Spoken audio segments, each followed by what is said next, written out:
Okay, I promise I won't make a habit out of doing this, but when the stars align like this, I have to take a moment and assuage my own personal shame. Bear with me.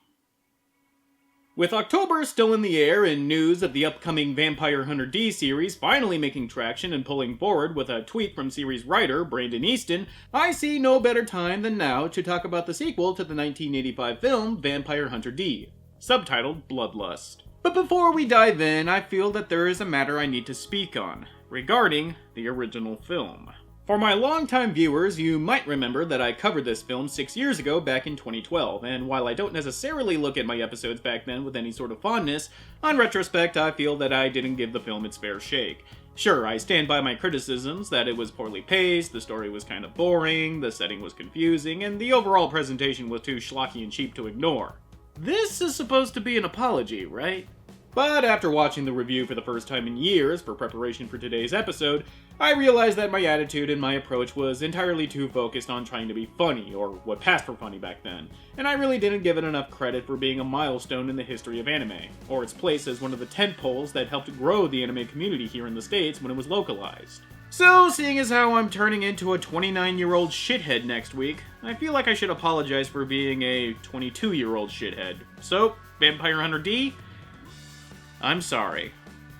And I'm also sorry that your sequel blows you out of the water. To compare Vampire Hunter D to Bloodlust is just unfair, and I mean that literally. Having 13 years of technological advancement up on its older brother, Bloodlust is obviously better animated, but it's also better told, better paced, it's just better. When you think about what a sequel is supposed to do, then Bloodlust checks nearly every box. Not only that, it's a good movie on its own merits, sequel or no. In fact, it might very well be my favorite vampire movie of all time, second only to From Dusk Till Dawn. Low profile. You understand the meaning of the word low profile? Oh dearie me, it's like choosing between my children! Bloodlust takes what the first film kind of established, doesn't address it in the slightest, and opts instead to tell its own story with only two recurring characters, the titular vampire hunter D and his left-hand parasite nightmare. Still no explanation given about the damn thing, but at least it doesn't come off like a slap in the face like in the first film. And from there, the movie builds a story about love and pursuit and, oddly enough, acceptance. Production began in 1997 after years of fans demanding a follow-up to the original film. Studio Madhouse was tasked to animate, and for directing, Yoshiaki Kawajiri, who is, for my money at least, the premier action anime director, and the unsung hero of anime abandon. Quite frankly, the number of anime he worked on in some capacity that I have covered is ridiculous. And believe me, there are more coming soon and fast. Joining Kawajiri in Madhouse is producer Ichiro Yamamoto, the founder of Urban Vision. With his American production ties, Yamamoto involved a number of studios, including former JoJo's Bizarre Adventure alumni from Skywalker Sound and Mark Coco Studios. In fact, Bloodlust got an American premiere before its theatrical release in Japan. They didn't even have a Japanese dub ready, they just added Japanese subtitles on top of the English audio. So for those of you who were amazed at the Fooly Cooly sequels premiering here in America first, that wasn't the first time it happened. And because of the location and close ties with American studios and talent, the film boasts the kind of cast that is rarely seen in anime both today and especially at the time, making for quite the treat. From top to bottom, the roster reveals a talent list of actors that either sometimes do anime dubbing, including voice work stalwarts like Pamela Adlon and John DiMaggio, and actors who almost never do anime, like Mike McShane and John Rafter Lee. I've just been admiring your fancy weapon there. Don't worry, I have no plans to use it anytime soon. That's good. That's good, because I have no plans to let you keep it. The cast is full of actors who are in Spawn the Animated Series, Tenchi Muyo, and Final Fantasy X. Basically, my teenage wet dream cast. No, James Arnold Taylor isn't in Bloodlust. Not that he wouldn't be welcomed. But here is where I have to grind things to a halt and give out the old spoiler warning, because by God and everything that is holy on this earth, I want to sing this movie's praises from top to bottom, and that will mean going over the plot. So, you know the deal. From here on out, spoilers ahoy. For those of you still with us, this is Vampire Hunter D: Bloodlust. Right out of the gate, the film blows the viewer away with a drop-dead gorgeous panning out shot of the setting. Crosses dot the Gothic-inspired architecture like stars in the night sky, obviously conveying the superstitious and fearful atmosphere that the denizens of this city live under. It's a pearl of an example of showing, not telling. And more than that, this is a nigh-on perfect example of what I mean when I say that anime isn't made like this anymore. I briefly brought it up during my Pet Shop of Horrors review, but I really believe that there is no stronger pole star for this notion than Bloodlust. Because of the high-definition transfer on the Blu-ray that I'm using, we can see even the most minute scratch and grain on the cells used to animate the film. It's these visible imperfections that give the aesthetic of the film a much appreciated and tangible feeling of grittiness, and adds immeasurably to the overall presentation of the film. And this effect wouldn't have been achieved nearly as well if it were digitally painted. And I know that I've been banging on about this for years now, but there is a method to my madness. When you paint digitally, you are leaving important aspects of art theory up to internal algorithms to produce intended effects, which means these programs are often making educated guesses. And for the most part, they are crappy guessers, especially when it comes to contrast. Look no further than Hellsing to see what I mean, which came out 2 years after Bloodlust. As I said, characters look like flashlights because they're so brightly and vibrantly colored, and they are being contrasted by dingy colored backgrounds. They simply look out of place and clash with the environment. These days, coloring and contrasting are much more subdued and, more often than not, appropriate for the intended mood, but there's still that niggling notion that the characters are too brightly colored or the contrasting shadows are too sharp, because again, these are made by algorithms and sliding scales. But the question I find myself asking is, even after years of technological advancement, how come digital painting still has this problem with contrasting? And really, I think it all comes down to the fact that, naturally speaking, there is no such thing as a true black. Black is supposed to be the complete absence of light because it absorbs it. But every time we make a black object, paint for instance, light is always reflected, either smoothly or in all directions, making it not a true black. Even the blackest material created by man, Vantablack, still reflected about 0.04% of light, with newer versions managing even lower numbers, but there's still a slight amount of light being reflected. As such, when artists use black paint, what they're really using is a rough approximation of what the human eye recognizes as black. And it's also why whenever you see photos of Vantablack, it always looks like somebody just crudely cropped out an object in the photo. It's like, how much more black could this be? And the answer is none. None's more black. Digital painting doesn't concern itself with what can or cannot occur in the natural world, as the notion of a true black being the absence of light can be achieved. But while that can lend itself to unique styling and visuals, it can also create this problem where people and objects look like they don't belong. Traditional cel painting does away with this by not thinking black, but by thinking, in the case of Bloodlust, dark greens and blues. Objects and characters might look black, but in actuality, they're just darker shades of established colors. It's navy. See for yourself. I'm up. Yes, Whip? What am I doing wearing blue? Dudley Do-Right references? Forget catching an Abra, this is full-on legendary beast territory. But at the end of the day, when you paint cells by hand, you have direct control of lighting and contrasting, and produce effects that do naturally happen in the real world. And in the hands of master animators at Madhouse, these effects simply speak for themselves.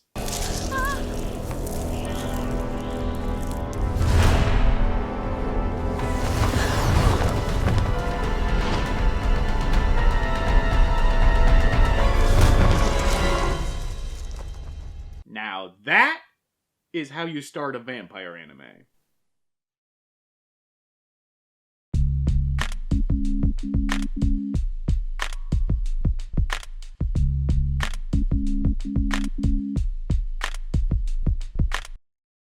With the vampiric abduction of Charlotte comes a rich and desperate family willing to pay for her safe return, or proof that she was euthanized before becoming a vampire.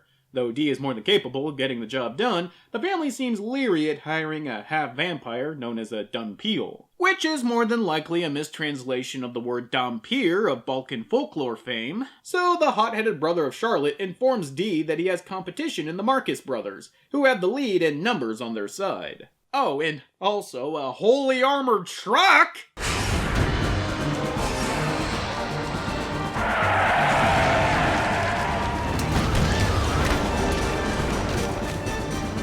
Look, I told you this movie was great. I didn't say it was subtle. Ready or not, here they come. It's zombie time. Oh shit, it's 2013 again! No! As the party cleans house of the ankle biters and gather all those juicy XPs, seriously, every single member here fulfills a D&D party role. The tank, the rogue, the hunter, the mage, and, the one with the gun. Anyway, they run into D, and by that I mean they try to pull a Yondu.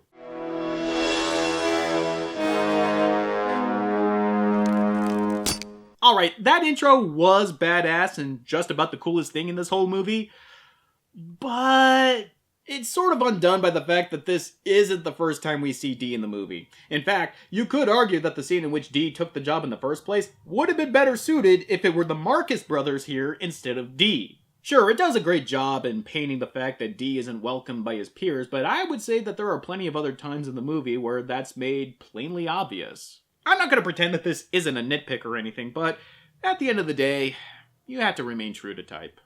With the curt pleasantries aside, Layla here, maybe I should have waited on making my Eric Clapton jokes for my Cybernetics Guardian review, decides to hop on her monocycle to chase after D. Ah, so she's the Leroy Jenkins of the group. Because there always is one, right, Nick?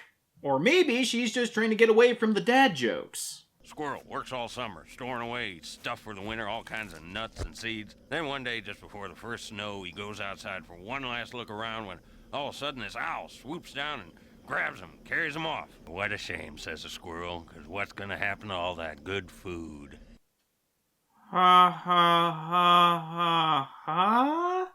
D leads Layla to the vampire kidnapper named Meyer Link in his mirrored safe house, having gone through a perilous trek traversing waterfalls, deserts, and sand mantas the likes of which not even God has seen. And here is my customary punishment for referencing Dune. Ah. Ah. Ah. Ah. She's out of her mind!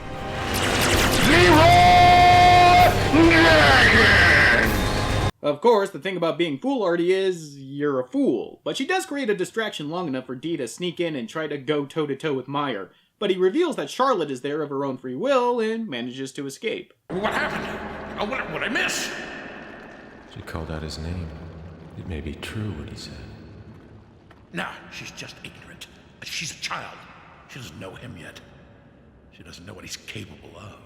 Mike McShane here plays the parasite in Dee's left hand, and it is plainly obvious that he is the standout actor in this entire cast. True, he and his performance benefit from the fact that most of his lines don't have to be timed to lip flaps, so he can draw out and lean in wherever he feels necessary, but that should not detract away from the fact that he is turning in one hell of a tour de force performance. Look, I know I'm a parasite, but haven't I always been a helpful parasite? Now, you may not care if you die from heat, but becoming a piece of beef jerky is not a lifelong ambition of mine. Yeah, well, what's the sound of one hand yapping? I mean, would you expect anything less from the actor that can sell this line? Could the virus kill the grimace?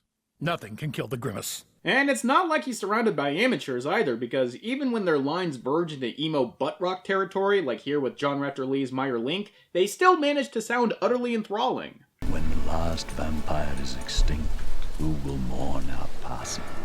Will she? Will anyone? Can anyone understand this pain, this loneliness?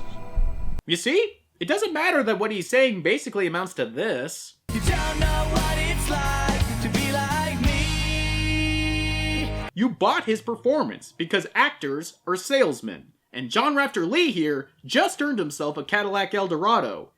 And the set of steak knives. Meyer leads both Dee and the band of brothers on a chase through a seemingly endless series of encounters through forests and monster-infested gorges, all the while Meyer's lackeys pick off the brothers one by one in pretty inventive action scenes, from shadow-weaving demons to werewolves to a woman that has the ability to take on the physical properties of anything around her. Wait, what?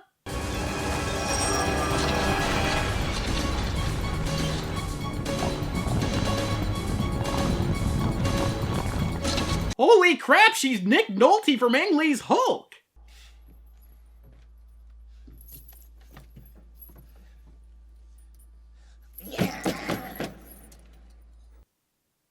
I'm not sure if that's a good thing. And while this is all happening, Layla is coming to terms with what Dee is. As per the usual, she's suspicious of him and his motives, as well as being compelled by greed over the bounty. And even after being stitched up by him during her first encounter with Meyer, she still sicks a local sheriff and his posse on him.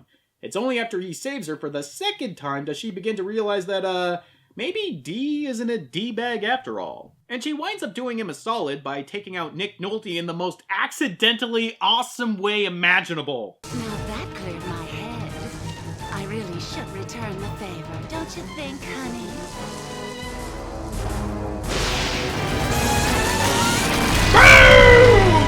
Oh man! She just got taken out by a tech attack from Chrono Trigger. Sheesh.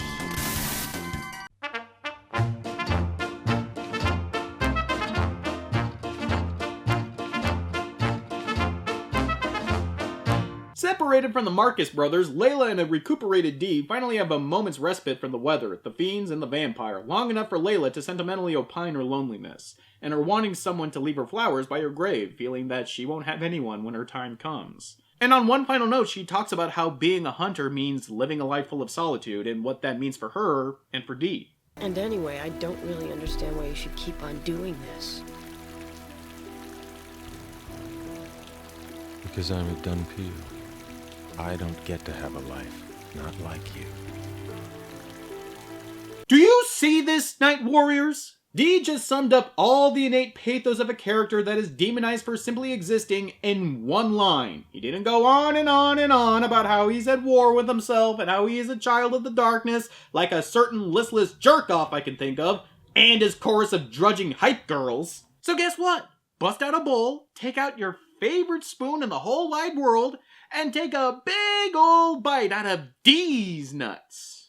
Yeah, that's right, the castle. The castle of Chaith. What are you thinking? We can't go in there. It would be suicide. It would be insane. What are you now, afraid of a little insanity? Since when have we been sane? Nope, checks out. The remaining Marcus brothers managed to corner the carriage carrying Meyer on a bridge, and it seems that he was telling the truth about Charlotte being here of her own free will, as he braves the harsh rays of the sun to prevent his love from falling into their strictly greed-oriented hands. They delight in Meyer's suffering before the last remaining lackey dispatches them, but he's soon taken care of as well by Dee. The finale comes when everyone arrives at the castle, marked by a splendorous grandeur of a montage. Just take a moment to appreciate the architecture and the scenery, because moments like this are few and far between. We soon find out that the castle belongs to a countess who has been financing Meyer's elopement, who also just so happens to be a former spurned lover of Dee's father. You think she's still mad? You stalk and kill your own ancestors, Dunpeel. You should be ashamed! Yup, seems the Countess Carmela, and so help me God the wrestling jokes I can make right now, was just playing Meyer for the fool and leading his beloved to her so she can use her blood to resurrect herself. But luckily, both Dee and Meyer are able to defeat her both on the physical and spiritual realm before her resurrection could be completed, with Dee even sucking up her soul like he was Jubei Yagyu in Onimusha 2. But that still leaves Dee and Meyer to settle the score. You struggle to resist this nature of ours, but it can't last forever, Dee. The urge for their blood is stronger. If that day comes, then another will hunt me. It's as simple as that. The fight culminates with Dee procuring Charlotte's ring, proof enough of her demise, leaving Meyer to take her body and go into space. Honestly, I kind of forgot that this whole universe is set up in this far-off post-apocalyptic future. But you know what? It's still effective. Dee and Layla watch as the rocket carries Meyer and Charlotte to the City of the Night, and the film ends with Dee watching on as Charlotte's family leaves her flowers on her grave, years and years later. Well, that was nice. You're not so bad after all. You just dress bad. A little sweet with the bitter. That is how you end an anime. I use the word grandeur to describe Bloodlust, and in truth, that is the best word I can use. There is a grandeur to this film, in its design, in its themes, and most importantly, in its ideas. True, the story itself is pretty straightforward, amounting to a long chase scene, but complexity does not equate to good execution, and Bloodlust executed its simple story fantastically. There were tons of moments and scenes that I wanted to cover more deeply, but I feel that I need to leave some things up for the people that ignored the spoiler warning. It's dark, beautiful, and just about the best vampire movie that anime has ever seen. Well, like I said at the top of the episode, next week is my birthday, and I've decided to take it off and have a few days of me time, which means that Halloween month has ended here on Anime Abandoned. But November is just around the corner. And guess what? It's Adult Swim month. Till next time.